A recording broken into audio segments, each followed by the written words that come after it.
नमस्कार, मैं साक्षी और आपका स्वागत है द प्रिंट लाइन्स में। केंद्र सरकार ने 1 सितंबर को एक राष्ट्र एक चुनाव समिति का गठन किया है। समिति का गठन पूर्व राष्ट्रपति रामनाथ कोविंद की अध्यक्षता में किया गया है। समिति उस संभावना का पता लगाएगी जिसमें आम राज्यों के चुनाव एक साथ कराने की परिकल्पना की गई है। जी हाँ, सूत्रों ने बताया है कि समिति इस संबंध में कानून लाने की संभावना तलाशेगी। आपको बता दें कि एक संसदीय स्थायी समिति विधि आयोग और नीति आयोग ने पहले इस विषय पर जांच की थी और रिपोर्ट प्रस्तुत की थी। इस मुद्दे पर बोलते हुए समाजवादी पार्टी के सांसद राम गोपाल यादव ने पूर्व राष्ट्रपति की नियुक्ति पर अपना असंतोष व्यक्त किया है। जी हाँ, केंद्रीय संसदीय कार्य मंत्री प्रहलाद जोशी ने विपक्ष से विस्तृत चर्चा करने को कहा।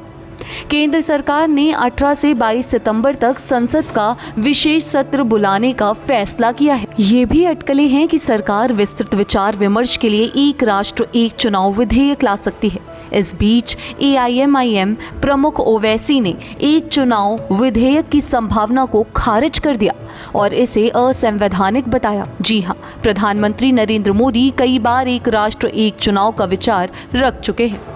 ये गलत है। पूर्व राष्ट्रपति को किसी पद पर नहीं किया जाना चाहिए। परंपरा ये है, किसी पर नहीं किया जाना। अगर किया है तो गलत किया है। Number 2, one nation one election की बात पहले भी चली थी, तो इस पर भी बाकायदा डिस्कशन होना चाहिए और डिस्कशन होने की कोई बात कोई निर्णय लेना चाहिए। लेकिन ये है कि गवर्नमेंट निर्णय ले चुकी है और केवल संसद का सेशन बुला के उस पर ठप्पा लगाने की बात कर रही, तो बात दूसरी। अभी तो कमेटी रचा है, इतना घबराने का क्या जरूरत है।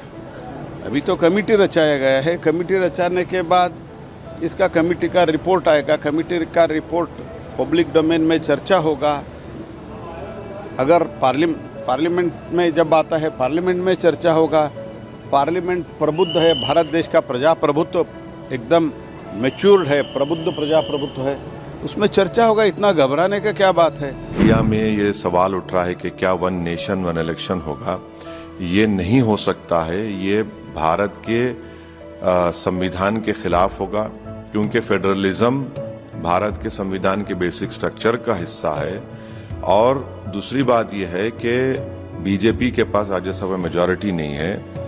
तीसरी बात उसमें ये निकलेगी कि बहुत से अपोजिशन रूल्ड स्टेट्स हैं जो इस बात को कबूल नहीं करेंगे, क्योंकि कर्नाटक में हालिया इलेक्शन हुआ, क्यों दूसरे स्टेट्स करेंगे। तो वन नेशन वन इलेक्शन मेरे लगता है कि अनकॉन्स्टिट्यूशनल होगा, फेडरलिज्म के खिलाफ होगा, वो बेसिक स्ट्रक्चर का हिस्सा है। फिर मिलेंगे कुछ महत्वपूर्ण खबरों के साथ, तब तक के लिए धन्यवाद।